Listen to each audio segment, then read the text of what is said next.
In the realm of wildlife photography, bird photography may be one of the most exciting and rewarding genres. And the reason why, it's pretty accessible because birds are everywhere. And because of that, that's what brings me to the Ding Darling National Wildlife Refuge in southern Florida to photograph birds. This is an amazing place. Here you have birds that flip from tree to tree. You've got wading birds, you've got waterfowl like ducks, you've got raptors like osprey that fly around. And so there's a lot of different subjects you can take. And so sometimes it can be overwhelming. What pictures do you take of birds to make sure you capture them in all their essence?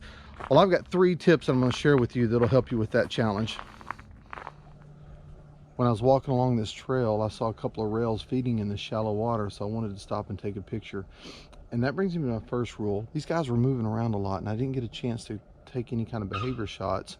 But rule number 1 is just get a shot of the animal. I call it my yearbook shot, or my catalog shot, because I want a good representative picture of that species before I try to get any kind of behavior. The behavior is great, but the first thing I want to do is get a good, well-composed, as tight a shot as I can picture of the bird, being mindful of the background when I can, and trying to get a great background. Something you'd be proud to hang on the wall, like a portrait, or again, a yearbook picture.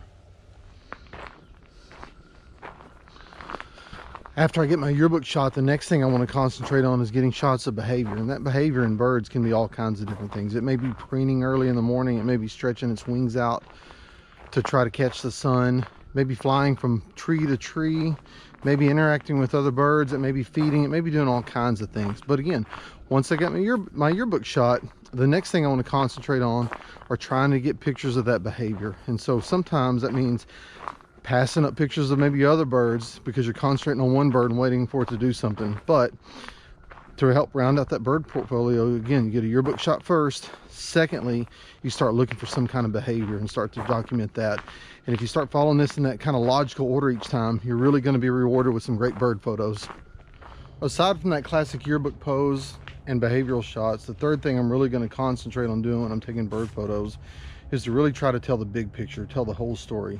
You know, each individual bird has their own unique habitat in which they live, and so it's important for me to capture all elements of that habitat.